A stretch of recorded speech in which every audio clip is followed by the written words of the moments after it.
কিন্তু বেশিরভাগ ক্ষেত্রে সামান্য একটু পদ নিয়ে মনোমালিন্য হলে আরেকটা মসজিদ করে ফেলা। আরেকটা রোগ হলো যে আমি খুব প্রভাবশালী মানুষ, পয়সাওয়ালা মানুষ, পাশে মসজিদ আছে, তাতে কি, আমার বাড়ির সামনে একটা মসজিদ না থাকলে ওই মসজিদে গিয়ে নামাজ পড়লে ইজ্জত থাকে, সেখানকার কমিটির লোকের অধীনে থাকতে হয়, নিজে একটু সাধারণ মুসল্লি হয়ে যাইতে হয়, এই জন্য নিজেরা একটা মসজিদ বানায়। আছে না নাই? হাদিসে নবী করিম সাল্লাল্লাহু আলাইহি ওয়াসাল্লাম মসজিদ নির্মাণ সম্পর্কে যত কথা বলেছেন সবগুলোতে একটা শব্দ যোগ করেছেন, সেটা কি? মান বানা লিল্লাহি মাসজিদা। যে ব্যক্তি মসজিদ করবে আল্লাহর জন্য, কার খুশি করার জন্য? আল্লাহর খুশির জন্য যদি মসজিদ করেন তাহলে আপনি বিনিময় পাবেন। মসজিদ করেছেন আপনি মনোমালিন্য হয়েছে সেজন্য, মসজিদ করেছেন আপনার ইগোর জন্য, মসজিদ করেছেন আপনার বাহাদুরি টিকানোর জন্য, এটার কারণে আল্লাহর কাছে সওয়াব পাবেন না। এরপরে প্রশ্ন হলো, হিন্দু কোন লোক থেকে টাকা ধার নেওয়া যাবে কিনা? হিন্দু, খ্রিস্টান, ইহুদি, নাস্তিক যেই হোক, যে কোনো অন্য ধর্মাবলম্বী মানুষের সাথে আর্থিক লেনদেন করা যাবে। তাকে টাকা ধার দিতেও পারবেন, তার কাছ থেকে টাকা ধার নিতেও পারবেন। আমরা অনেকে মনে করি যে অমুসলিমদের সাথে বোধহয় গায়ে টাচ করলেও বোধহয় নাপাক হয়ে যায়। এগুলো আমাদের ভুল ধারণা। কোরআনে কারিমে আল্লাহ বলেছেন, লা ইয়ানহাকুমুল্লাহু আনিল্লাযীনা লাম ইউকাতিলুকুম ফিদ-দীন। যেই সমস্ত অমুসলিমরা তোমাদেরকে তোমাদের দেশবাড়ি থেকে বের করে দেয় নাই, তোমাদের বাসাবাড়ি থেকে, তোমাদের দেশ থেকে তোমাদেরকে বের করে দেয় নাই, ওয়ালাম ইউখরিজুকুম মিন দিয়ারিকুম, লা ইয়ানহাকুমুল্লাহু আনিল্লাযীনা লাম ইউকাতিলুকুম ফিদ-দীন ওয়া লাম ইউখরিজুকুম মিন দিয়ারিকুম। ধর্মযুদ্ধ চাপায় দেয় নাই অথবা ঘরবাড়ি থেকে বের করে দেয় নাই, এরকম অমুসলিমদের সাথে সদাচরণ করতে, ন্যায়নিষ্ঠ আচরণ করতে আল্লাহ তো নিষেধ করেনই না, বরং আল্লাহ ন্যায়নিষ্ঠ আচরণকারীকে ভালোবাসেন। আমাদের নবী করিম সাল্লাল্লাহু আলাইহি ওয়াসাল্লাম অমুসলিমদেরকে দাওয়াত, তাদেরকে খানার শরীক করেছেন, খাইয়েছেন, আবার তাদের কাছে খেয়েছেন, আবার তাদের কাছ থেকে ধার নিয়েছেন এবং তাদের সাথে সামাজিক সৎ কর্মকাণ্ড করেছেন। তারা অসুস্থ হলেও দেখতে গিয়েছেন। অতএব আমাদের আশপাশে অমুসলিম যারা আছে তাদের সাথে আমাদের এই ধরনের লেনদেন, কায় কারবার করতে কোনো অসুবিধা নাই। এরপরে প্রশ্ন হলো, কিভাবে সহজেই দায় রাখতে পারি? দায় রাখার জন্য তো কোনো কিছুই করতে হবে না। দায় রাখার মতো সহজ কাম আল্লাহর জমিনে তো আর দ্বিতীয়টা নাই বললেই চলে। কারণ দায় যখন উঠে, আপনি দায়তে হাত না দিলে তো দায় রাখা হয়ে যায়। সেখানে আপনি প্রশ্ন করলেন দায় রাখতে পারেন কিভাবে সহজে? দায় রাখা তো সহজ, দাড়ি কাটাটা হলো কঠিন। অতএব আপনি যদি বলতেন যে দাড়ি কাটবো কিভাবে সহজে, সেটা যৌক্তিক প্রশ্ন হতে পারত, কিন্তু রাখতে কোনো সহজের পদ্ধতি নেই। দায় তো উঠছে, ছেড়ে দিলেই তো হয়ে যায়। আপনি এটার জন্য আর কিছু দরকার হয় না। হয়তো প্রশ্নকর্তা এই চিন্তায় প্রশ্নটি করেছে যে এটা রাখতে গেলে সমাজে হেয় প্রতিপন্ন হয়, অনেক কথা বলে, অনেকে অনেক কিছু বলে। ভাইরা আমার, মানুষ অনেক কিছুই বলবে, মানুষের কথা শুনে যদি আপনি চলেন তাহলে সেক্ষেত্রে আপনি আল্লাহর কাছে জান্নাতের আশা করতে পারেন। মানুষ সবসময় মানুষ আপনাকে ভালো কাজের কথা বলবে এমনটি নয়। আল্লাহ বলেছেন, ওয়ালা তুতি আকতারা মান ফিল আরদ, এই পৃথিবীর বেশিরভাগ মানুষের কথা যদি তুমি শুনো তাহলে তারা তোমাকে পথহারা করে ফেলবে। কারণ বেশিরভাগ মানুষ ভালো না, বেশিরভাগ মানুষ খারাপ। অতএব নিজের সঙ্গে নিজে স্ট্রাগল করতে হবে, যুদ্ধ করতে হবে। শুনেছি স্ত্রীর কাছ থেকে দূরে গিয়ে সর্বোচ্চ 120 দিন থাকার অনুমতি ইসলামে আছে। কথাটা কতটুকু সত্য? কথাটা পুরাপুরি মিথ্যা। 120 দিন কেন, 200 দিনে যদি স্বামীর সঙ্গে স্ত্রী একসাথে না থাকেন, কোনো কারণে হতে পারে, প্রবাসে আছেন অথবা দেশে থাকেন, একসাথে থাকা হয়নি কোনো কারণে, তো এর কারণে কখনো স্বামী স্ত্রীর মধ্যে বিচ্ছেদ সৃষ্টি হবে না। আমাদের সমাজে এরকম অনেক অনাচার আছে এবং অনেক কুসংস্কার আছে। যেমন অনেকে মনে করে সন্তান কয়েকটা হয়ে গেলে আবার বিয়ে পড়াইতে হয়। দেখেন, কয়েকটা সন্তান হয়ে গেলে বিয়ে তো আরো পাকাপোক্ত না হয়, এটা পড়াইতে হবে কেন? এগুলো সবগুলো আমাদের মন করা কথাবার্তা। অতএব 120 দিন, 200 দিন, 500 দিন স্ত্রী থেকে স্বামী দূরে থাকলে সম্পর্ক ছিন্ন হয়ে যায় না। তবে বিনা প্রয়োজনে বাধ্য না হলে এভাবে স্বামী স্ত্রী দূরে থাকাটা ইসলাম কখনো সেটাকে প্রশংসা করে না। স্বামী স্ত্রী যত নিকটে থাকবে, একে অন্যের কাছাকাছি থাকবে, স্বামী স্ত্রীর মধ্যে ভালোবাসা যত গাঢ় হবে, তারা আল্লাহ তাআলা তত প্রিয় পাত্র হতে পারবে ইনশাআল্লাহ। আর যারা বিয়ের আগে ইটিস পিটিস করে, অবৈধ সম্পর্ক করে, এখানে সেখানে প্রেম বিলায় বেড়াইছেন, তারা দেখবেন সময় মতো পুঁজিতে টান পড়বে। কথা বুঝতে পারছি? সময় যখন হবে তখন দেখবেন পুঁজিতে টান পড়ছে, কারণ অজাগায় কুজাগায় পুঁজি বিলায় বেড়াইছেন। এই জন্য বিবাহ বহির্ভূত সম্পর্ককে না করবেন এবং অপেক্ষা করবেন হালাল সম্পর্কের জন্য। শয়তান যদি আগুনের তৈরি হয় তাহলে জাহান্নাম তাকে কিভাবে আগুন দিয়ে জ্বালানো হবে?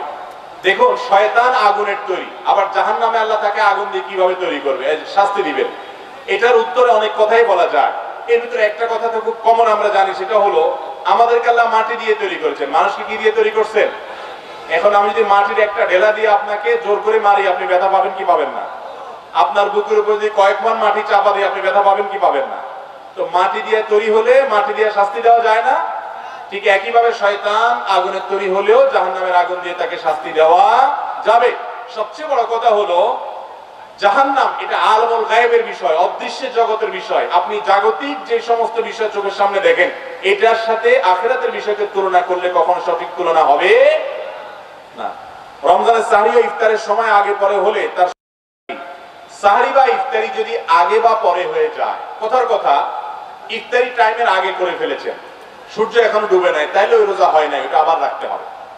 আবার সাহরিটা যদি পরে হয়ে যায়, ফর এক্সাম্পল ফজরের ওয়াক্ত হয়ে গেছে, 5টা এত মিনিটে হয়, আপনি জানতেন না যে এত মিনিটে সাহরির সময় শেষ হয়, এই জন্য আরো 10 মিনিট পরে আপনি খেয়ে ফেলেছেন, তাহলে ওই রোজা হবে না, ওই রোজাটা আপনাকে আবার রাখতে হবে। অনিচ্ছাকৃত হয়ে থাকলে আল্লাহর কাছে মাফের জন্য গুনাহ হবে না, কিন্তু রোজাটা আপনাকে আবার রেখে দিতে হবে। এই জন্য সাহরি এবং ইফতারি টাইমলি করার চেষ্টা করতে হবে। তবে এর মানে এটা না যে ইফতারি আবার দেরি করে করবেন, ওয়াক্ত হয়ে গেছে নিশ্চিত, আর দেরি করবেন না। হাদিসে আসছে এই উম্মত ততদিন পর্যন্ত কল্যাণের মধ্যে থাকবে যতদিন পর্যন্ত তারা ইফতার তাড়াতাড়ি করবে আর সাহরি দেরি করবে। ইফতার তাড়াতাড়ি মানে বিকেল আসরে পড়ে না, আর সাহরি দেরি করা মানে ফজরে পড়ে না। আমরা ছোটবেলায় শুনতাম মুরব্বীরা অনেক সময় বলতো যে পশম দেখা যাওয়ার আগ পর্যন্ত খাওয়া যায়, এই জন্য অনেকে দরজা জানালা আটকায় নিত যাতে বাইরের আলো না আসে এবং বেশি সময় ধরে খাওয়া যায়। তো মূলত এটা সঠিক নয়। সঠিক হলো ফজরের ওয়াক্ত যখন হয় তারপর থেকে আপনি কি করবেন না, তারপর থেকে আপনি আর খাবেন না, তার আগে খানা শেষ করবেন। মুরগির দেখানো, মুরগির দোকানে একটি ছুরি দিয়ে শত শত মুরগি জবে করে, যে ছুরিতে প্রবাহিত রক্ত লেগে থাকে, এই অবস্থায় সেই জবেকৃত মুরগি খাওয়া যাবে কিনা? একটা মুরগি জবে করা হয়েছে ছুরি দিয়ে, এই প্রবাহিত রক্তটা নাপাক। পয়েন্টটা গুরুত্বপূর্ণ। এই রক্ত যেটা রক্ত থেকে বের হয় এটাকে প্রবাহিত রক্ত, প্রবাহমান রক্ত বলে। স্পিডি যেটা বের হয়, প্রবাহমান রক্তটা নাপাক, অতএব ছুরিতে যে লেগে গেছে ছুরি কিন্তু নাপাক হয়েছে। এখন প্রশ্ন হলো এই ছুরিটা দিয়ে যদি আরেকটা মুরগি জবে করা হয়, সে মুরগি হালাল হবে কিনা? উত্তর হলো হালাল হবে। কেন হালাল হবে? কারণ ওই মুরগিটা থেকে আবার যে রক্তগুলো বাইর হবে সেগুলোও কি ওই প্রবাহমান রক্তটা কি নাপাক। গোশতের সাথে যে রক্তটা লেগে থাকে ওইটা কিন্তু নাপাক না, ভুল বুঝবেন না। যেমন আপনি বাজার থেকে গরুর গোশত কিনে এনেছেন, আপনি যদি 5-12 ধন 10-12 ধন, তারপরেও দেখবেন পানির মধ্যে লালচে ভাব আছে, আছে কি নাই? ওই রক্ত নাপাক না, গোশতের সাথে যেটা লেগে, এটা প্রবাহমান রক্ত না। কিন্তু যেটা প্রবাহমান রক্ত তবে সাইল বলা হয় ফিকহের কিতাবের ভাষায়, সেটা নাপাক। অতএব একটা মুরগি জবে করার ফলে যে রক্তটা লেগে গেছে, ওই ছুরি দিয়ে আরেকটা মুরগি আপনি জবে করেন, কোনো অসুবিধা নেই। জবে বিশুদ্ধ হওয়ার জন্য শর্ত হলো রগগুলা ঠিক মতো কাটা গেল কিনা সেটা। রগ যদি ঠিক মতো লাগা যায় তাহলে আর কোনো অসুবিধা নাই। অতএব আপনার খেয়াল রাখতে হবে যে এই ছুরির কারণে কোনো অসুবিধা হবে না, আপনার পাক হয়ে যাবে, তবে জবাই হয়ে যাবে। তবে মুশকিল হলো একটা ছুরি দিয়ে কোরবানির সময় আপনারা দেখেন হুজুররা যারা জবাই করে বা আপনারা অনেকে জবাই করেন, একই ছুরি দিয়ে অনেক গরু জবাই করেন, এটা উচিত না। কেন উচিত না? কারণ হলো বিশেষ করে রক্ত লেগে যাওয়ার ফলে যেটা হয়, যেটা স্লিপ করে এবং ধোতা হয়ে যায়, পশুর কষ্ট হয়। নবী করিম সাল্লাল্লাহু আলাইহি ওয়াসাল্লাম বলেছেন তোমরা পশু জবে করলে বিনা প্রয়োজনে সেটাকে কষ্ট দিবে না, ভালো করে ছুরি ধার দিয়ে নিবে, মুসলিম হাদিস। এই জন্য রক্ত লেগে গেলে এটা ধুয়ে ফেলেন, পরিষ্কার করেন, আবার একটু ধার দেন, তারপরে জবাই করেন। বাকি এই নাপাক রক্ত লাগার কারণে যে পরে মুরগি হারাম হবে এমন কোনো কথা নাই, কারণ ওখানেও আবার ওই নাপাক রক্তই লাগতেছে। তবে ধুয়ে এবং পরিষ্কার করে নেওয়া উত্তম। মাজারে গিয়ে কিছু চাওয়ার শরীর বিধান কি? ভাই আমরা সব কিছু চাইবো কার কাছে? নামাজের মধ্যে সূরা ফাতিহাতে আমরা বলি ইয়্যাকা না'বুদু ওয়া ইয়্যাকা নাস্তাঈন, আল্লাহ আপনারই ইবাদত করি আর সাহায্য কার কাছে চাই? মাজারে। আল্লাহ আপনার ইবাদত করি আর মাজারে গিয়ে সাহায্য চাই, এই কথা বলছি? বলি আল্লাহ আপনার ইবাদত করি আর সাহায্য কার কাছে চাই? আপনার কাছে একমাত্র সাহায্য চাই। ইয়্যাকা নাস্তাঈনের অর্থ আপনার কাছে সাহায্য চাই না। ইয়্যাকা নাস্তাঈনের অর্থ হলো শুধুমাত্র কেবল আপনার কাছেই সাহায্য চাই। তাহলে কোনো মাজারে গিয়ে কোনো সাহায্য চাওয়া যাবে? মাজারওয়ালার কোনো কিছু দেওয়ার কোনো ক্ষমতা, সব ক্ষমতা আল্লাহ তাআলার হাতে। মাজারে যিনি শায়িত আছেন তিনি নিজেও কার কাছে চাইতেন? আল্লাহর কাছে চাইতেন। অতএব আপনি কার কাছে চাইবেন? আমাদের অনেক ভাইরা আছেন ব্যবসা বাণিজ্যের উন্নতি হয় না, চাকরি টিকে না, সন্তান হয় না, তো উনি মাজারে চলে যান, আছে না নাই? ওই মাজারওয়ালার কোনো পাওয়ার নাই, ওই মাজারওয়ালা নিজেও আল্লাহর কাছে চাইতেন, আল্লাহ বলেছেন উদউনি, তোমরা আমার কাছে দোয়া করো, আস্তাজিব লাকুম, আমি দোয়া কবুল করব। যেখানে আল্লাহ স্বয়ং দোয়া কবুল করবেন ওয়াদা করেছেন, সেখানে আপনি মাজারওয়ালার কাছে চাওয়া জায়েজ নাই। যদি কেউ মাজারওয়ালার কাছে চায় এবং প্রার্থনা করে এবং তাকে আল্লাহ রাব্বুল আলামিন যেরকম যা খুশি তা যা দিতে পারেন, সেই ব্যক্তি এরকম দেওয়ার ক্ষমতা রাখেন, এই বিশ্বাস রেখে তার কাছে দোয়া করে, তাহলে সেটা শিরক হবে, ঈমান চলে যাওয়ার মতো বিষয় হবে। আল্লাহ আমাদেরকে বোঝার তৌফিক দান করুন। অনেকে বলেন যে না, মাজারে গিয়ে আমরা আল্লাহর কাছে দোয়া করি, আল্লাহর কাছে দোয়া করি, মাজার আল্লাহর কাছে না। তাহলে আমার প্রশ্ন হলো, মাজারে গিয়ে কেন? আল্লাহর কাছে দোয়া তো আপনি এখানে বসে করলে হবে, আপনার বাসায় করলে হবে। কিছু জায়গা আছে দোয়া কবুলের জায়গা, যেমন আরাফাতের ময়দান, যেমন তওয়াফ করতে করতে দোয়া কবুল হয়, সাফা পাহাড়ের উপর দোয়া কবুল হয়, মারওয়া পাহাড়ের উপর দোয়া কবুল হয়। দোয়া কবুলের কিছু জায়গা আছে, কিন্তু মাজার বা যে কোনো কবরস্থানে গিয়ে দোয়া করলে দোয়া কবুল হয় এমন কোন কথা কোন হাদিসে বর্ণিত হয়? অতএব মাজারে গিয়ে কেন দোয়া করবেন? হ্যাঁ, মাজারে যাবেন, কবর, মাজার মানে কবর, কবরে যাবেন কবরবাসীকে সালাম দেওয়ার জন্য, সেখানে বরং তাদের কাছে তাদের শান্তি দোয়া করে আসবেন, তাদের কাছে কিছু চাওয়ার বিষয় নাই। যারা মাজারে যান তাদের ঈমান হারা হওয়া পর্যন্ত ভয় আছে। আল্লাহ তাআলা আমাদেরকে বেঁচে থাকার তৌফিক দান করুন। এরপরে প্রশ্ন হলো, বিধর্মীকে তরজমাতুল কোরআন হাদিয়া দেওয়া যাবে কিনা? অবশ্যই দেওয়া যাবে। ভিন্ন ধর্মের মানুষদেরকে কোরআনের অনুবাদ দিতে পারেন। আপনি বলবেন তারা তো ওযু ছাড়া ধরবে, কোনো অসুবিধা নেই, কারণ ওযু ছাড়া কোরআন ধরবেন না এই নির্দেশ তো মুসলমানের জন্য। শরীয়তের সকল নির্দেশ কার জন্য? মুসলমানের জন্য।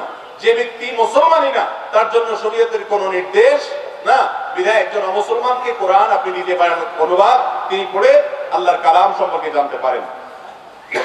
এরপরে প্রশ্ন হলো, আবহাওয়ার পূর্বাভাসের ব্যাপারে আকীদা কি হবে? অনেকে মনে করেন আবহাওয়ার পূর্বাভাস বিশ্বাস করলে ঈমান থাকবে না। এটা মূর্খতা সুলভ কথা, এটা অজ্ঞতা সুলভ কথা। আবহাওয়ার পূর্বাভাস বিষয়টা কি? বিষয়টা হলো, আবহাওয়াবিদরা বিভিন্ন পরিস্থিতি দূর থেকে তারা পর্যবেক্ষণ করতে পারেন, করার পর তারা বলেন যে এই জিনিসটা হওয়ার সম্ভাবনা আছে। তাও তারা নিশ্চিত দেন না, বলেন যে সম্ভাবনা আছে। যেমন কথার কথা, আপনি একটা কিছু দেখে আলামত করলেন, একজনের জুতার আওয়াজ আপনার মুখস্থ হয়ে গেছে, সেইভাবে হাঁটে, তার আওয়াজ শুনে বলতেন যে অমুক আসছে, সম্ভাবনা আছে, আপনি বললেন অমুক হওয়ার সম্ভাবনা আছে। এটা যেরকম কোনো গুনাহের বিষয় না, আবহাওয়ার সংবাদ বিশ্বাস করলেও কোনো ঈমান যাওয়ার কারণ নাই, কারণ সেটা তারা যা দেখেন দূর থেকে, সেটা আলোকে তারা সম্ভাবনার কথা বলেন, বিনা এটা মনে করলে কোনো অসুবিধা নেই। এরপর প্রশ্ন হলো, আমি একজন সাধারণ মুসল্লি, আমাদের এলাকাতে বিরাট এক সমস্যা, তা হলো মসজিদের ইমাম কাম মুয়াজ্জিন তাদের বেতন ভাতা ও কাজ কাম নিয়ে, এমনকি কিছু মানুষ তাদের শুধু দোষ খোঁজে। এসব নিয়ে দয়া করে কিছু উপদেশ দেন। ভাই দেখুন, ইমাম মুয়াজ্জিনদেরকে খোঁচাখুচি করা এটা খুব মজার একটা কাজ। মানে আল্লাহর জমিনে কিছু লোক আছে, এই লোকগুলো সবচেয়ে টেস্টি আইটেম হলো ইমাম মুয়াজ্জিন সাহেবের খোঁচানো। ইমাম মুয়াজ্জিন সাহেবদের পিছে লেগে থাকলে, ওনারা এমনি হাঁটলেন কেন, ওইভাবে হাঁটলেন কেন, ওইদিকে তাকালেন কেন, ওনার টুপিটা বাঁকা হইলো কেন, এগুলো নিয়ে যত খোঁচাখুচি করতে পারবেন তত ওনাদের কাছে ভালো লাগে। ক্রিকেট স্ট্যাম্পের সামনে দাঁড়িয়ে থাকা ব্যাটসম্যান, ওই আল্লাহর বান্দা যে পরিমাণ টেনশনে থাকে, একজন ইমাম সাহেব বেচারা এর চেয়ে বেশি টেনশনে থাকা লাগে। কারণ যেই ব্যক্তিকে সবাই চার্জ করতে পারে, সবাই, সেই ব্যক্তির নাম ইমাম সাহেব হতভাগা। যে মসজিদের একেবারে সভাপতি সাহেব, মুতাওয়াল্লি সাহেব থেকে নিয়ে শুরু করে সাধারণ মুসল্লি সাহেব পর্যন্ত সবাই চার্জ করতে পারে যাকে, তার নাম কি? ইমাম সাহেব। ভাইরে, আমি প্রায় বলি, আপনার ইমামকে যদি আপনি আপনার চাকরের মতো ট্রিট করেন, তাহলে মনে রাখেন চাকরের পিছনে নামাজ নয়, নামাজ হবে ইমামের পিছনে, নেতার পিছনে। আপনার নামাজ সংশোধন করা উচিত, এগুলো হওয়া উচিত নয়। ভাইরা আমার, ইমামদের সম্মান দিতে হবে, আবার ইমামরা সম্মান নিতে জানতেও হবে। ইমাম নিজে যদি পয়সার খাক্কর হয়, তাহলে সে সম্মান কোত্থেকে পাবে? ইমামকেও আত্মসম্মান বোধ সম্পন্ন হতে হবে, আর এলাকাবাসী ইমাম সাহেবকে সম্মান করতে হবে। একটা কথা আমি বলি প্রায় সময়, মসজিদে যারা দান করেন, তারা দানটা কাকে করেন? মসজিদে দানটা কাকে করেন? আল্লাহকে না করেন? তাহলে এই টাকার মালিক কে? আল্লাহ। মসজিদ কমিটির সভাপতি, সেক্রেটারি, ওনারা কি মসজিদ ফান্ডের মালিক? এর মালিক আল্লাহ তাআলা, কারণ সবাই আল্লাহকে দিয়ে দিয়েছে। ওনারা শুধুমাত্র আল্লাহর তরফ থেকে সেটা ডিস্ট্রিবিউশন করছেন, দেখভালটা করছেন, ওনারা আল্লাহর ঘরের সেবক। অতএব ইমাম বা মুয়াজ্জিন ওনারা কারোর কোনো চাকর না, তারা সরাসরি আল্লাহর ঘরের চাকর। তারা কমিটি বলেন, মুতাওয়াল্লি সাহেব বলেন, অন্য কারোর চাকর না। যদি তাদেরকে চাকরের মতো ঠিক করেন, তাহলে সেক্ষেত্রে গুনাহগার হতে হবে। মসজিদের খেদমত করতে এসে উল্টা আরো গুনাহগার হওয়ার ভয় আছে। আল্লাহ তাআলা আমাদেরকে বোঝার তৌফিক দান করুন। ইমাম সাহেবদের সাথে এরকম আচরণ আমাদের জন্য করা জায়েজ নয়।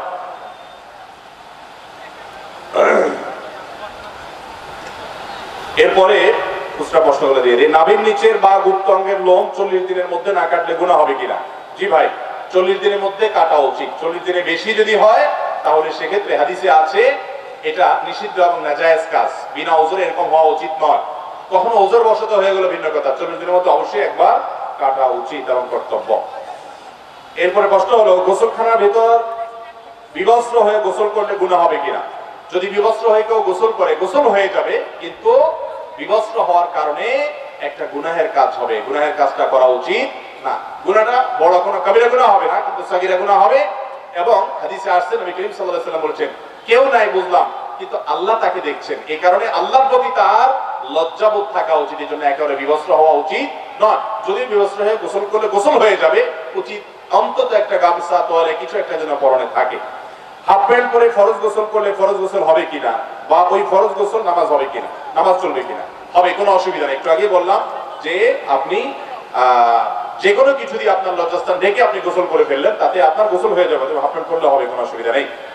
এরপরে প্রশ্ন হলো, যদি জাগ্রত অবস্থা উত্তেজনা বা কোনো কারণবশত বীর্যপাত হয় তাহলে কি পুরো গোসল করতে হবে নাকি শুধু নাভির নিচ থেকে ধৌত করতে হবে? যদি উত্তেজনা বশত বীর্যপাত হয়, সেটা যে কারণেই হোক না কেন, নিজের ইচ্ছাকৃত হোক আর অন্য কোনো জল্পনা কল্পনার কারণে হোক আর যেভাবেই হোক, উত্তেজনা বশত যদি বীর্যপাত হয় পুরো গোসল করতে হবে, হাঁটু থেকে নিচ থেকে ধুলে হবে না। এরপর প্রশ্ন হলো, চেয়ারে বসে নামাজ পড়লে নামাজ হবে কিনা? সবচেয়ে পপুলার প্রশ্ন, কমন প্রশ্ন, এই প্রশ্ন সব জায়গায় সব এলাকায় মানুষ করে, চেয়ারে বসে নামাজ পড়লে নামাজ হবে কিনা। যারা আল্লাহ তাআলা সুস্থ রাখছেন কোমর টমর, এরা মনে হয় চেয়ারে বসে নামাজ পড়া মানুষগুলো দেখলে খুব মেজাজ গরম হয় মনে হয়। অথবা যারা চেয়ারে বসে নামাজ পড়েন তাদের মধ্যে অনেকে মনে করেন যে চেয়ারে বসে নামাজ পড়লে একটু ভাবসাব আসে কিনা, আল্লাহ জানে। দেখেন, যদি কোনো ব্যক্তি কোমরে ব্যথার কারণে, কোনো অসুস্থতার কারণে রুকু বা সিজদার জন্য উনি কোমর ভাঙতে পারেন না, তিনি বাধ্য হয়ে চেয়ারে বসে নামাজ পড়লেন, এই ব্যক্তির নামাজ হবে ইনশাআল্লাহ। একজন দাঁড়াতে পারেন, তিনি দাঁড়াবেন, কিন্তু রুকুটা করতে পারেন না, তাহলে সোজা বসে ইশারা রুকু করবেন, ইশারা সিজদা, এটা জায়েজ আছে। নবী করিম সাল্লাল্লাহু আলাইহি ওয়াসাল্লাম এক সাহাবীকে বলেছেন, তুমি দাঁড়িয়ে নামাজ পড়বে, দাঁড়িয়ে পড়তে পারো না বসে পড়বে, বসে পড়তে পারো না তুমি ইশারায় পড়বে, কিন্তু নামাজ তোমাকে পড়তে হবে। অতএব যদি কেউ চেয়ারে বসা ছাড়া স্বাভাবিকভাবে নামাজ পড়তে না পারেন, অপারগ হন, তার জন্য এটা জায়েজ আছে। কিন্তু আপনি একজন সুস্থ সবল মানুষ, গাছে উঠতে পারেন, ধান ক্ষেত নিরাইতে পারেন, দুনিয়ার সব কাজ করতে পারেন, লাফালাফি সব করতে পারেন, শুধু মসজিদে এসে একটা চেয়ার টান দিয়ে বসে যান, এই মানুষের নামাজ হবে না। যদি আপনার সক্ষমতা থাকে, অনেকে আছে শরীরটা একটু খারাপ লাগতেছে, আজকে একটু ম্যাজ করতেছে, চেয়ারটা বসে নামাজ পড়ে ফেললাম, অনেক ভাইরা আছেন মনে করেন যে নামাজ হবে না, নামাজ হবে না। বিশেষ করে ফরজ নামাজ হওয়ার কোনো রাস্তা নাই। ফরজ নামাজের দাঁড়ানোটা একটা ফরজ, রুকু করা একটা ফরজ, সিজদা করা আরেকটা ফরজ, এগুলো করতে হবে। আপনি আল্লাহর সামনে এসে ভাবসাব নিলে, গোলামি করতে এসে আবার কিসের ভাবসাব, বিধায় নামাজ কিন্তু হবে না। আল্লাহ তাআলা আমাদেরকে বোঝার তৌফিক দান করুন। অতএব চেয়ারে বসে নামাজ পড়লে নামাজ হবে শর্ত সাপেক্ষে। আজকাল মসজিদগুলোতে এত চেয়ার হয়েছে, আমি সবসময় বলি যে মসজিদ নাকি আকিস প্লাস্টিকের কোন দোকান, বুঝাই করি। আজ থেকে 10 বছর আগে এত মাজা ব্যথার রোগী আমাদের দেশে ছিল না, আজকাল যত হয়েছে, হয়তো রোগী বেড়ে গেছে, হয়তো রোগী বেড়ে গেছে, কিন্তু আমাদেরকে মনে রাখতে হবে ওজন থাকলে জায়েজ আছে, ওজন না থাকলে একটু শরীর খারাপ দেখে আপনি চেয়ারে নামাজ পড়লে নামাজ হবে, ফরজ নামাজ হবে না। মা বোনদের জন্য রমজানে কিছু করণীয় বর্জনীয় আমল সম্পর্কে জানালে উপকৃত হব। রমজানে করণীয় বর্জনীয় পুরুষদের জন্য যা, মা বোনদের জন্য তা। যদি মাসিকরত অবস্থায় কোনো মা বোন থাকেন রমজান মাসে, তিনি রোজা ছাড়া আর রোজা এবং নামাজ ছাড়া সব আমল করবেন।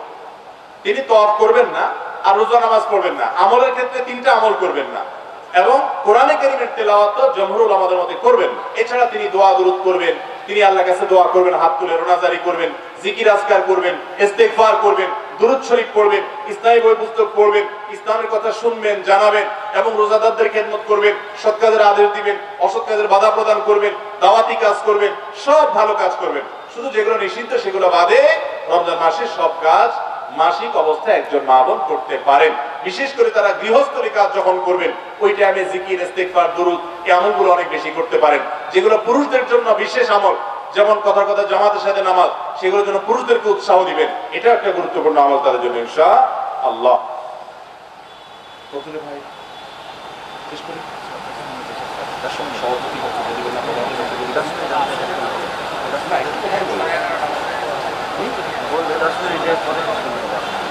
ভাই আমাদের পরবর্তী আলোচক চলে এসেছেন, সম্ভবত খুব কাছাকাছি চলে এসেছেন। আমরা 2-3টা প্রশ্ন দিয়ে শেষ করি ইনশাআল্লাহ। এরপরে প্রধান অতিথি এবং আমাদের সভাপতি ইনশাআল্লাহ হয়তো বক্তব্য রাখবেন। সেক্ষেত্রে ইনশাআল্লাহ তারপরে মেহমান উঠবে ইনশাআল্লাহ। মেহমান ডাইরেক্ট স্টেজে চলে আসবে ইনশাআল্লাহ। আপনারা সবর করেন এবং অপেক্ষা করেন। এরপরে প্রশ্ন হলো, আমি জেনারেল লাইনের ছাত্র, কিন্তু বর্তমান শিক্ষা ব্যবস্থায় ঈমান ধরে রাখা প্রায় অসম্ভব এবং নারী থেকেও দূরে থাকা যায় না। যেহেতু আমি কলেজে পড়ি, তাই মাদ্রাসায় যাওয়া সম্ভব নয়, আমার করণীয় কি? ভাইরা আমার, আমাদের যে শিক্ষা ব্যবস্থা আছে খুবই দুঃখজনক যে এই শিক্ষা ব্যবস্থায় দ্বীন এবং ঈমান টিকিয়ে রাখাটা খুবই জটিল। তাকে এক্সট্রা যদি কেয়ার না নেওয়া হয়, যদি ঈমান সম্পর্কে আলাদা ইলম অর্জনের ব্যবস্থা না থাকে, তাহলে সেক্ষেত্রে ঈমান ধরে রাখার মতো চ্যালেঞ্জের কাজ আর দ্বিতীয়টা নাই। যারা জেনারেল পড়াশোনা করছেন তাদেরকে আমরা বলবো, প্রথমত আপনার পড়াশোনা আপনি অব্যাহত রাখুন। সেই সাথে আজকাল অনেকগুলো অনলাইন ইসলামিক একাডেমি হয়েছে, অনলাইন শিক্ষা প্রতিষ্ঠান হয়েছে, অফলাইনে আছে, সেগুলোতে ভর্তি হয়ে যান এবং ইসলামের বেসিক ধারণা আপনি নেন। একটা কোরআনের অনুবাদ, একটা হাদিসের অনুবাদ, একটা সিরাত গ্রন্থের অনুবাদ, এবং বিশেষ করে ডক্টর খন্দকার আব্দুল্লাহ জাহাঙ্গীর রহমাল্লাহর বই করে নিতে পারেন। আশরাফ থানভী রহমাতুল্লাহ আলাইহির কিছু কিছু বই আছে অসাধারণ, সাধারণ মানুষের দিন শেখার জন্য অসাধারণ উপযোগী। আদাবুল মুআশারাত আছে, আর অনেকগুলো আছে। এই সমস্ত বইগুলো পড়বেন আর ভালো মানুষের সান্নিধ্যে থাকবেন। ভালো কথা মনে রাখবেন, ভালো থাকার জন্য নেককার ভালো মানুষের সোহবত এবং সান্নিধ্যের কোনো বিকল্প নেই। আল্লাহ বলেছেন, ইয়া আইয়ুহাল্লাযীনা আমানুত্তাকুল্লাহ ওয়া কুনু মাআস সাদিকিন, হে ঈমানদাররা তোমরা তাকওয়া অবলম্বন করো এবং সত্যবাদী এবং নেককারদের সাথে থাকো। অতএব নেককার এবং ভালো মানুষদের সাথে থাকার কোনো বিকল্প আমাদের সামনে নেই, বিদেশিরা রাখতে হবে। এরপর প্রশ্ন হলো, রোজা রেখে ভেঙে ফেললে বা রোজা না রাখলে তার শাস্তি কি হতে পারে? ভাইরা আমার, আবু উমামা রাদিয়াল্লাহু তাআলা আনহু বর্ণনা করেছেন, নবী করিম সাল্লাল্লাহু আলাইহি সাল্লাম বলেছেন যে তিনি একবার স্বপ্নে দেখেছেন দুইজন ফেরেশতা এসে তার বাহু ধরে তাকে নিয়ে গেছেন এক জায়গায়। পাহাড়ের চূড়ায় উঠতে বললেন, তিনি বলেন আমি এত উঁচু পাহাড় উঠতে পারবো না। সাহাবীরা বললেন আমরা তোমাকে হেল্প করছি। তারা নবী করিম সাল্লাল্লাহু আলাইহি সাল্লামকে সহায়তা করে পাহাড়ের চূড়ায় নিলেন। তিনি সেখানে গিয়ে দেখলেন খুব লোমহর্ষক একটা দৃশ্য। নবীজি সাল্লাল্লাহু আলাইহি সাল্লাম দেখলেন কিছু লোককে শাস্তি দেওয়া হচ্ছে খুব করুণ ভাবে। সে শাস্তিটা হলো তাদের উপরে প্রহার করা হচ্ছে এবং তাদেরকে উল্টো দিকে ঝুলিয়ে রাখা হয়েছে, গাল কাটা হয়েছে, রক্ত পড়ছে। জিজ্ঞাসা করা হলো কারা? তিনি বললেন এরা হলো সেই সমস্ত লোক যারা রোজা রাখে না, এই রমজান মাসে রোজা ভেঙে ফেলেছে, তাদের এই শাস্তি দেওয়া হচ্ছে। অতএব রমজান মাসে রোজা না রাখা এটা আল্লাহর জমিনে সবচেয়ে ভয়াবহ অপরাধ এবং গুনাহগুলোর মধ্যে থেকে একটা। আল্লাহ তাআলা আমাদেরকে এই অপরাধ থেকে বেঁচে থাকার তৌফিক দান করুন। ভাই আপনারা উঠছেন কেন? মেহরবানি করে আপনারা বসেন, মেহরবানি করে বসেন ইনশাআল্লাহ বিদিল্লাহ। এরপরে আলোচক নিশ্চয়ই সংক্ষেপে আলোচনা করবেন, কিন্তু মজলিসের শেষ পর্যন্ত থাকলে, মজলিসের শেষ পর্যন্ত বসলে মজলিস থেকে যাওয়ার আগে আল্লাহর ফেরেশতা দোয়া করে যে তোমাদের সবাইকে ক্ষমা করা হলো। আপনারা দোয়া নিয়ে যেতে চান না ইনশাআল্লাহ? এত ঘন্টা বসেছেন আর অল্প সময়ের জন্য যদি আপনারা না বসেন তাহলে সেক্ষেত্রে এই দোয়া থেকে বঞ্চিত হবেন। একদম শেষ পর্যন্ত যারা থাকে, আপনি শুনেন বা না শুনেন, হাদিসে এমনও আসছে কেউ মনোযোগ দিয়ে শুনে নেই, ফেরেশতারা বলে কেউ যে এই লোকটা তো মনোযোগ দিয়ে শুনে নেই, তার সম্পর্কে আল্লাহর ওই ঘোষক ফেরেশতা ঘোষণা দেন তাকেও এই মজলিসে কোরআন এবং জিকিরের মজলিসে বসার কারণে তার সমস্ত গুনাহ মাফ করে দেওয়া হয়েছে। আমরা চাই না সেটা ইনশাআল্লাহ? তাহলে একটু সবর করে বসেন, মেহরবানি করে মজলিসের সৌন্দর্য নষ্ট করবেন না, একটু সবর করে বসেন। জি, এরপরে প্রশ্ন, রোজা রেখে সারাটা দিন রাসূল আকরাম সাল্লাল্লাহু আলাইহি ওয়াসাল্লাম কিভাবে কাটাতেন? ভাই রোজা রেখে নবী করিম সাল্লাল্লাহু আলাইহি ওয়াসাল্লাম অনেক সাধারণ আমলগুলোর পাশাপাশি নফল আমল করতেন। যেমন কোরআন কারীমের তেলাওয়াতে তিনি সময় দিতেন প্রচুর রমজানে। রমজান মাসে রোজা রেখে তিনি অন্যান্য কাজের পাশাপাশি দানশীলতা তার অনেক হতো, প্রচুর পরিমাণ দান করতেন রমজান রোজার মাসে। আর দিনের বেলা রোজা রেখে রোজা অবস্থা বিশেষ করে দোয়া করাটা হাদিস দ্বারা প্রমাণিত, দোয়া বেশি বেশি করা আল্লাহর কাছে এবং মেসওয়াক বেশি বেশি করা, এগুলো নবী করিম সাল্লাল্লাহু আলাইহি ওয়াসাল্লামের হাদিস থেকে প্রমাণিত। এরপরে রোজা রেখে 4-5 দিন খতম দেওয়া উত্তম নাকি অর্থ সহ একবার দেওয়া উত্তম, একটু জানাবেন। সন্দেহাতীত ভাবে গোটা রমজানে কোরআন শুরু থেকে শেষ পর্যন্ত 4-5 বার পড়ে খতম দিলে যে পরিমাণ লাভ হবে আপনার, গোটা কোরআন যদি একবার আপনি বুঝে জেনে অর্থ ব্যাখ্যা জেনে আপনি একবার পুরোটা পড়তে পারেন, সন্দেহাতীত ভাবে ওই 4-5 খতমের চাইতে অনেক বেশি উপকার হবে, এতে কোনো সন্দেহ নাই। কোরআন বুঝে পড়তে হবে, যদিও না বুঝে পড়লেও আমরা সওয়াব পাবো, কিন্তু বুঝে পড়ার চেষ্টা আমাদের থাকতে হবে। আমরা মনে করি কোরআন এটা মন্ত্রের মতো শুধু পড়ে যাব, এটা বোধহয় বোঝার কিছু না, অথচ কোরআন বোঝার চেষ্টা আমাদের থাকতে হবে। তো আমরা তাদের উপরে না খেপি, আর আপনারা খেপেন না মানুষকে। একটু বসে যান ভাই, আপনারা ক্যাম্প করছেন কেন? বসেন বসেন, বসার জায়গা নাই। আহারে বেচারাদের বসার জায়গা না ভাই, আপনারা মাফ করে দেন, রাগ করেন না। আচ্ছা ভাই, এরপরে অনেকগুলো প্রশ্ন একটা কাগজে দেখতেছি। কয়েকদিন আমি হাসপাতালে ছিলাম, এই জন্য সালাত আদায় করতে পারি নাই। সালাতগুলো আদায় করার পদ্ধতি কি? কয়েক ওয়াক্ত নামাজ যদি আপনার ছুটে যায়, ওগুলো আদায় করতে হবে। কিভাবে আদায় করবেন? সিরিয়াল বাই আদায় করবেন। কথার কথা, ফজরেরটা আগে পড়বেন, জোহরটা তারপরে পড়বেন, আসরেরটা তারপরে পড়বেন, এবং এভাবে ওয়াক্ত একটা একটা করে পড়ে আপনাকে শেষ করতে হবে। আর তাহাজ্জুদের নামাজের পর বাংলা দোয়া করা যাবে কিনা? দোয়া করা যাবে কিনা মানে, দোয়ার জন্য আল্লাহর জমিনে যদি আপনি আমাকে প্রশ্ন করেন সবচেয়ে বেটার টাইম কোনটা দোয়ার জন্য, সবচেয়ে বেটার টাইম দোয়ার জন্য সবচেয়ে উপযুক্ত সময় হলো ভোর রাতের সময়টা, তাহাজ্জুদের সময়। আপনি তাহাজ্জুদের পর যদি আল্লাহর কাছে একটু দোয়া করেন মন খুলে, চোখের পানি ফেলে, এই দোয়া কবুল হওয়ার সম্ভাবনা এত বেশি যে শুধু আমার নয়, অনেক উলামায়ে কেরামের সারা জীবনের অভিজ্ঞতার নির্যাস হলো দোয়ার মাধ্যমে, বিশেষ করে ভোর রাতের দোয়ার মাধ্যমে অসম্ভব সম্ভব হয়, অসাধ্য সাধন হয়। দেয়ালে পিঠ থেকে গেছে, আপনি সেটা থেকে ফিরে আসতে চাচ্ছেন, সেই জায়গা থেকে রিটার্ন করতে চাচ্ছেন। আল্লাহর শপথ করে বলছি, ভোর রাতের দোয়ার চাইতে, তাহাজ্জুদের ওয়াক্তের দোয়ার চাইতে কার্যকর কোন সময় আর দ্বিতীয়টি। এই জন্য ভোর রাতে দোয়া করার অভ্যাস করবেন। রমজান মাস আসছে, আমি সবসময় বলি ভাইরে, সারা বছর পারেন না ডিউটির জন্য, ভোর রাতে ঘুমায় থাকেন, বুঝতে পারি, কিন্তু রমজানে তো সাহরি খাওয়ার জন্য উঠে। অতএব শুধু সাহরি খাওয়ার জন্য না উঠে, সাহরি খাওয়ার পাশাপাশি 10টা মিনিট টাইম নেবেন, একটা রুমে যে দরজা আটকে দিবেন, কেউ যেন নাই, সেখানে একটু আল্লাহর সাথে একটু কথা বলবেন। ছাদে চলে যাবেন, মসজিদে চলে যাবেন, নির্জন জায়গায় চলে যাবেন, সাহরি খেয়ে চলে যাবেন, অথবা সাহরি খাওয়ার আগে ওটা করে এসে পরে সাহরি খাবেন। কিন্তু ভোর রাতের দোয়া যেন রমজানে মিস না হয়। আমার খুব আফসোস লাগে ওই মানুষগুলোর প্রতি, খুবই আফসোস লাগে, মাসে ভোর রাতে সাহরি খেতে উঠছে, কিন্তু দোয়া করার যে এত বিশাল বড় সুযোগ আল্লাহ তাআলা দুনিয়ার আসমানে নেমে এসে আল্লাহ তাআলা বিশেষভাবে বান্দাকে ডেকে ডেকে বলেন, আলা মিন মুস্তাগফিরিন ফাগফির লাহ, তোমাদের মধ্যে কেউ আছে নিজের পাপের জন্য ক্ষমা চাইবে, আমি ক্ষমা করব। তোমাদের মধ্যে আছে কেউ যে বিপদগ্রস্ত, আমি বিপদ দূর করব। এরকম আল্লাহ তাআলা ডেকে ডেকে ক্ষমা করে থাকেন। অতএব ভাইরা আমার, ব্যক্তিগত জীবনে অনেক মানুষকে দেখেছি, অনেক মানুষের কথা শুনেছি যে তার জীবনে এমন সমস্যা হয়েছে, সমাধানের কোনো পথ তার সামনে খোলা নেই, ভোর রাতের দোয়াটা অনবরত করতে থেকেছে, আল্লাহ তাআলা অলৌকিক ভাবে পথ খুলে দিয়েছেন। এই জন্য রমজান মাস আসছে, আমি আপনাদেরকে আবেদন করব, আমি আবারও বলছি, যে মানুষ সাহরি খেতে উঠে একটিবারের জন্য দোয়া করে না, তার চেয়ে কপাল পোড়া আর কেউ না যে শুধু সাহরি খেলো। ভাই সাহরিও খান, পাশাপাশি 2-4 মিনিটের জন্য হলে দোয়া করেন, করবেন না ইনশাআল্লাহ? আল্লাহ আমাদেরকে তৌফিক দান করুন। জানাজার নামাজে আমরা জুতা খুলে দাঁড়াই, এটা জরুরি কিনা কোরআন হাদিসের আলোকে জানতে চাই। জানাজার নামাজে যদি আমাদের যে পায়ে জুতা থাকে, জুতার নিচে যদি নাপাক থাকে, তাহলে সেক্ষেত্রে জুতা খুলে আমরা দাঁড়াবো। আর যদি নাপাক না থাকে, জুতার নিচে পাক থাকে, নাপাক কোনো কিছু দেখা না যায়, তাহলে জুতা পরেই আমরা জানাজা পড়বো, জানাজা পড়বো, কোনো অসুবিধা নাই। জানাজার জন্য জুতা খোলাটা বাধ্যতামূলক মনে করাটা ভুল। আমরা অনেকে মনে করি যে জুতা খোলা ছাড়া কি হয় না, জানাজা হয় না। নবী করিম সাল্লাল্লাহু আলাইহি ওয়াসাল্লাম জুতা পরেও নামাজ পড়েছেন, যদিও জুতা পরে নামাজ পড়তে হলে এটা জুতাটা সফট, মুজার মতো হতে হয়, চামড়ার মতো হতে হয়, এরকম জুতা আজকাল নাই বললে চলে। কিন্তু জানাজাতে যেহেতু রুকু সিজদা নাই, আর যদি জুতার নিচে নাপাক না থাকে, সেই জুতা পরে আপনি নামাজ পড়তে পারবেন ইনশাআল্লাহ। এরপরে প্রশ্ন হলো, স্বামী স্ত্রীর জানাজা নামাজ পড়াতে পারবে, স্বামী স্ত্রীর জানাজা নামাজ পড়াতে পারবে কিনা?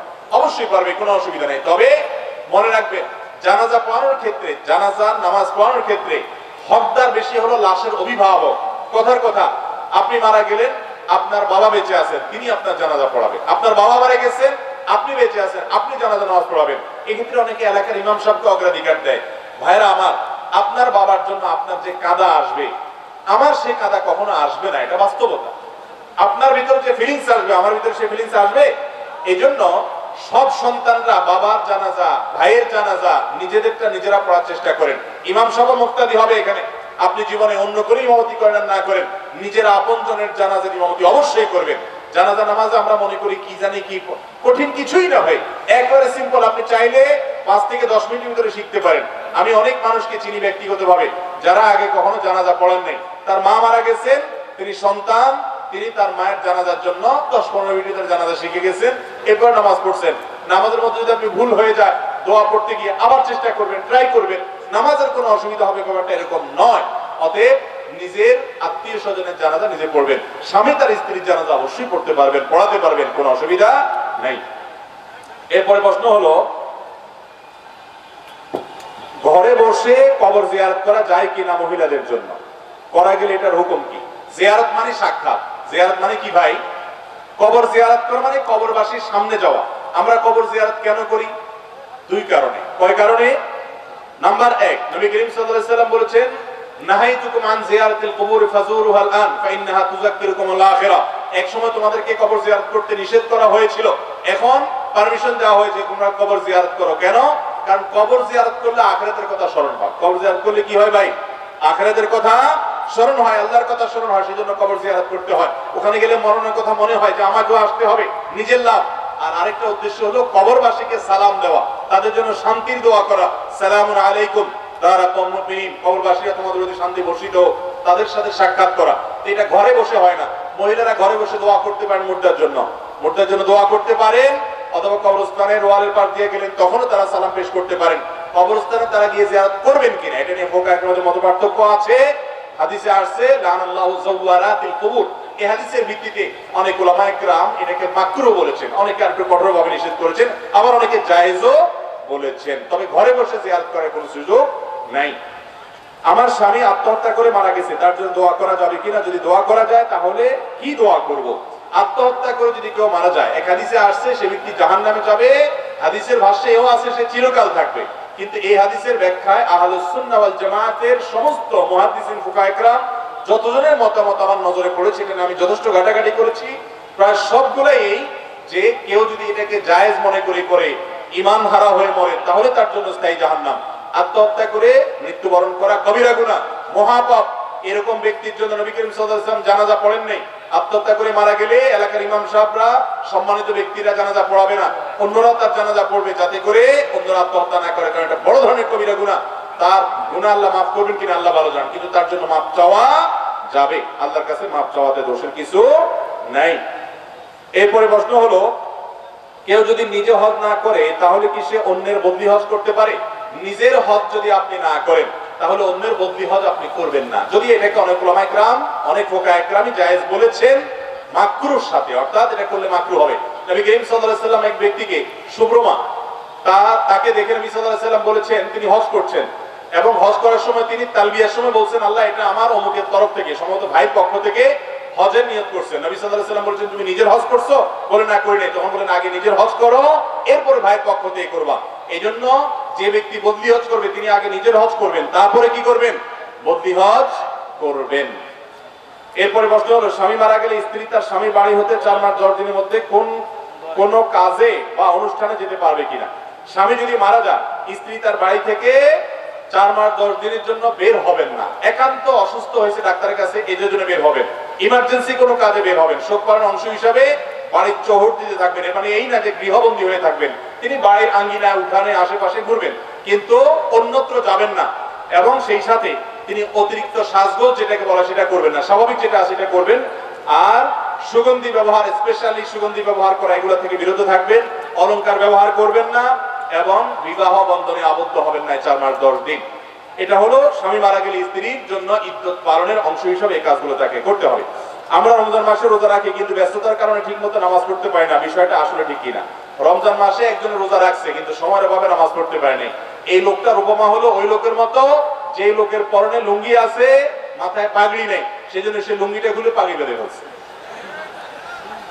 লুঙ্গিটা খুলে পাগড়ি কেন বাঁধছে? পাগড়ি বাঁধলে সে মনে করে সব হবে, এই জন্য সে পাগড়ি বাঁধছে, বুঝলাম। কিন্তু তার জন্য লুঙ্গিটা বেশি জরুরি না পাগড়িটা জরুরি বেশি? লুঙ্গি বেশি জরুরি না? তো নামাজ বেশি জরুরি না রোজা বেশি জরুরি?